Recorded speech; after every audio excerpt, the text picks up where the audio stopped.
Good morning. I'm Olivia. This is Mila. My brain is not working this morning, so this is going to be the third try at recommending this book. This is my recommendations channel where I recommend books right now because it's low tech and I have a whole bunch of stuff to recommend. I'm eventually going to branch out, I hope, into movies and eventually places, books, restaurants, whole islands in the case of like Ischia in the Bay of Naples and things. Museums, art museums, which was one of the things that I left out of my last try on this video. So, what is going on? Oh, okay. Just a second. Okay. There's like a fraction on my screen. I don't know what that means. Oh well, we'll carry on and see what happens. Okay, so today we're going to be talking about, for the third time, my first time it was real short and didn't have enough detail and my video came out backwards and I was embarrassed. You'll see that my first two videos also, the video's backwards, but I wanted to redo this one. So today we're doing, for, like I said, the third time, Samira Ahmed's Bad, Bad and Dangerous to Know. So in the 1800s, Lord Byron wrote a poem. I don't speak Turkish and it's a slur, so I'm not going to use that word, but it's G-I-A-O-U-R. It's apparently a really bad slur for somebody who's not Muslim. But Byron's like, yeah, sure, let's use that word. So, and Eugene Delacroix made a series of paintings based on the poem. In the poem, a married lady, a woman who's married to a king, her name is Layla, falls in love with a non-Muslim man. It all ends tragically, you know, that sort of thing. So Delacroix made these paintings. Our protagonist here, Khayyam, wants to get into the School of the Art Institute. I love art museums. That's one of the things I missed last time I talked about. So my random art museums. Love art museums. You're going to get a lot of recommendations of them down the line.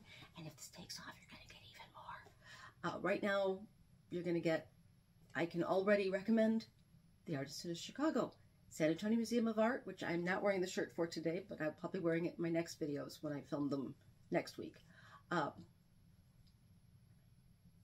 McGee Museum here in San Antonio, the Kemble Museum in Fort Worth, the Dallas Museum of Art, the Museo Vaticani in, you can speak Spanish, Vaticani in the Vatican City. I can recommend those already because I've been there. But I want to go to the National Portrait Gallery in London. I want to go to the Guggenheim in New York, all those things. I'll get there eventually with y'all's help. So, you know, Khayyam wants to get to the School of the Art Institute. She, as an art historian, this is her passion. This is what she wants to do more than anything else in the whole world.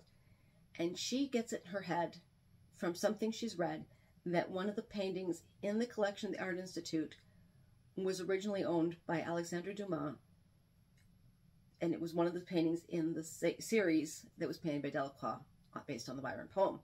Turns out it isn't. She embarrasses herself. It's, you know, she's licking her wounds in Paris. Not a bad place to lick her wounds. Her mother is a Muslim Indian, an Indian Muslim. Her father's French, so there's like this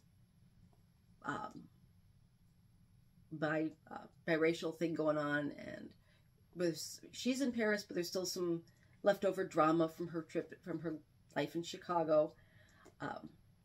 But she's licking her wounds, trying not to think about how she embarrassed herself, eating a lot of pastry. You can tell that Ahmed loves Paris because there's a lot of love about Paris in these pages.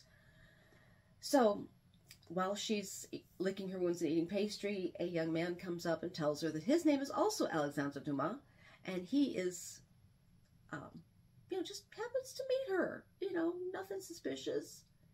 So that's where the story begins. There's a little teen romance. There's, so like I said, leftover drama from back home. There's a little teen romance. There's a little mystery. There's a little travelogue. I like a book with a travelogue. You can tell by my Rick Riordan collection. And it's a really good book, and it's easy to read, and oh, and it turns out in the books that Layla, the wife, was an actual person. was an actual person, and that's, you know, kind of part of what the plot hinges on, is this idea that she's a real person. And I don't have to hold this up all the time. And the thing that I forgot the last time I posted this was the Eric Clapton song Layla. At one point, he'd make some comment.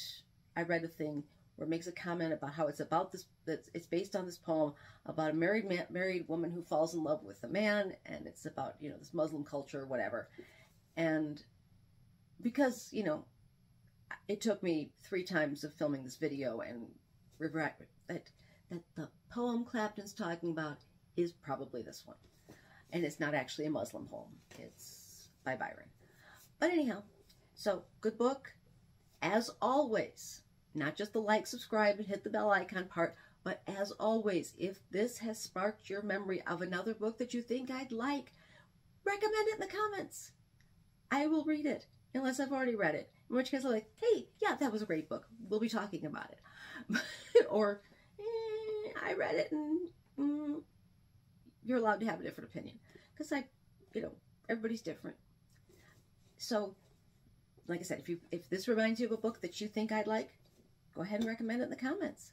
And I will see you in the next one. Bye-bye.